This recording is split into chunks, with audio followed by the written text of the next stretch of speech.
Today's video is going to be a little different than my usual ones. This isn't a theory, but just me trying to connect some dots. So basically, I'm going to be connecting Unstable Universe and searching for a world that doesn't exist by Wifies. But how exactly? I'm going to look at these as a whole ARG kind of thing and then connect them. So basically, we know that on Unstable, Wifies was extremely powerful. He was the smartest player on the server when he was alive. He became the director, got people to hunt Parrot down, all without anyone knowing his real identity. Dude, this guy somehow became more powerful than everyone on the server, influenced the mafia through ashwags, somehow got a player to hack on the server. But wait, he died to TNT? He died in his own prison, which was actually meant to keep Parrot inside forever? Hold on, you're telling me his own master plan backfired on him? On the smartest player ever seen on the server? Something's up, bro. Let's pause on this for a sec.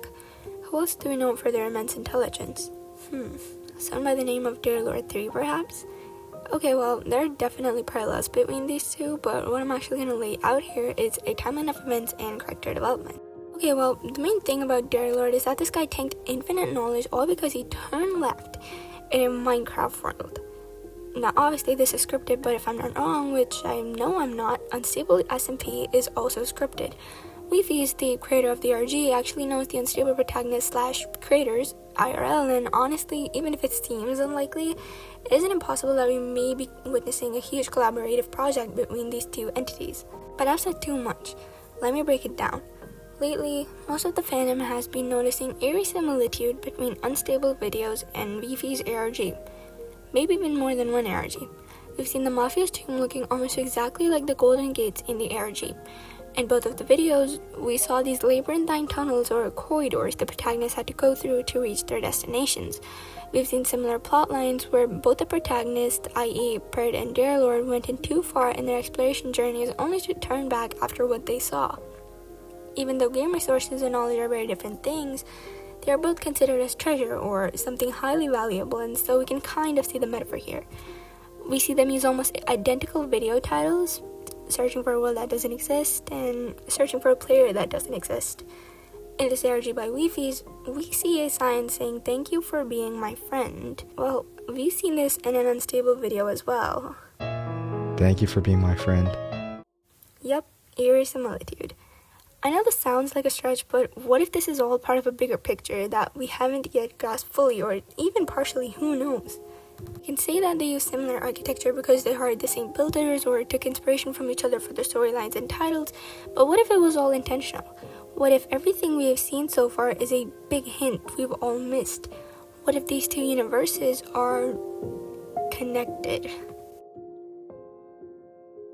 Okay, well, you might have guessed it, but Wifies is actually Deadliest. I know, wild, right? Well, now you may be wondering why. Let me explain. Imagine this. You're playing Minecraft and suddenly things take an interesting turn.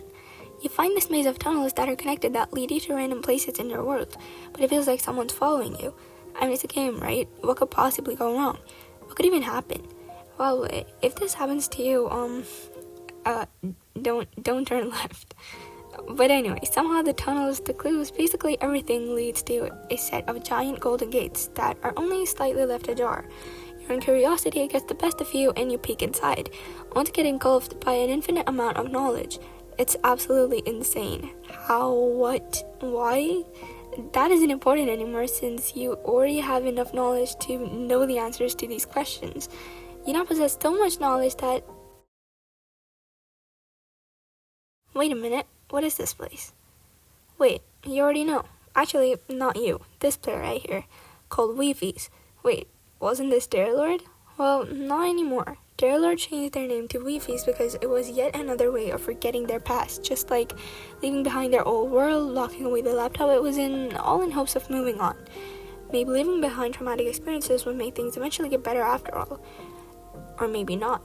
Wifies is found by a player named Parrot who asked him to help with a scavenger hunt challenge to discover the greatest secret in Minecraft.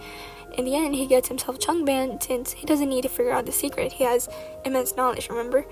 And would rather let Parrot find out what it was. Although this Parrot guy ends up freeing Wifies from the chunk ban. Well, looks like Wifies has a friend now. And then over time, they still go through a lot together and become best friends. Except, well, one day things start to go a little wrong. Wifies and Parrot had been traveling in the end when they first encountered some Invis players from the Mafia. They split up in hopes of losing them. Wifies was able to escape, but he soon found himself searching for Parrot, having no idea where he went. He messaged Parrot, but there was no reply. Wifies had no idea if his best friend was even alive. He hadn't felt as hopeless as he did now. Time passed, and eventually he got a reply from Parrot. His best friend had not died.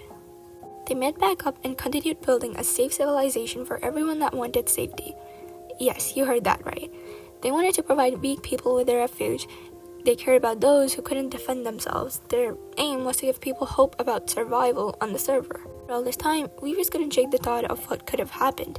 He almost lost Parrot and couldn't imagine to feel the same hopelessness again because of Parrot risking his own life for others or causes that only existed in his own head. That's when everything changed for him. He knew he would have to do something. He needed to keep Parrot safe.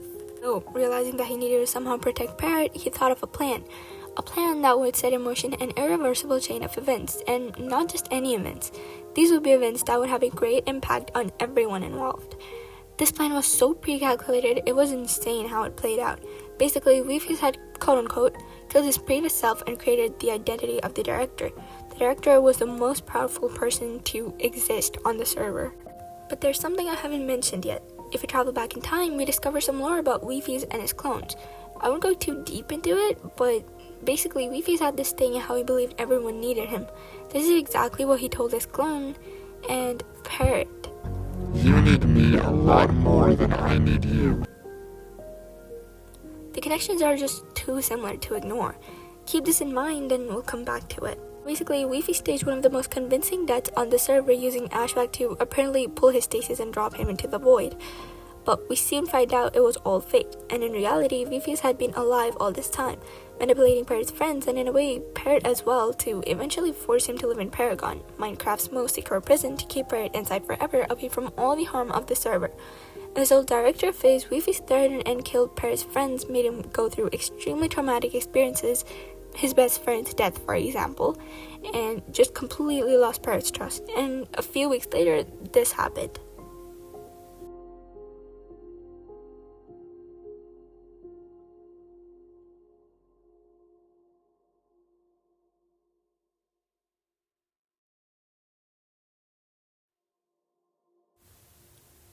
Yeah, he blew up.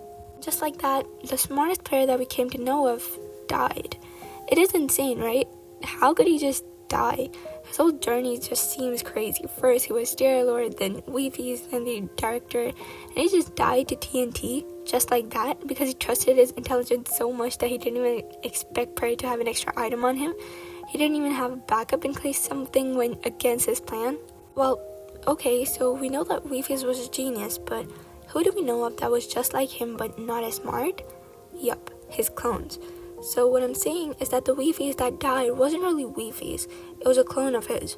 Anyway, the clone wasn't smart enough to identify the flaws in the prison plan and thus died.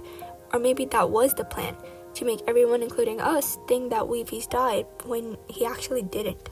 Yes, I know that Wifies coming back to the unstable SMP would be kind of weird since his role ended perfectly and it would low-key just be awkward for Parrot and Theo if he did return. But who's to say if he's gonna return as Parrot's best friend again? What if this time it's for something greater? He might return as someone and do something that no one expects. We can't be sure of the motive, but he might want to take over the whole server this time. What if, at this very moment, he's working on his great plan for the finale of his mission? He might return as Lord to seek revenge on whoever made him go through that first experience, or we might just have been searching for a connection that doesn't exist.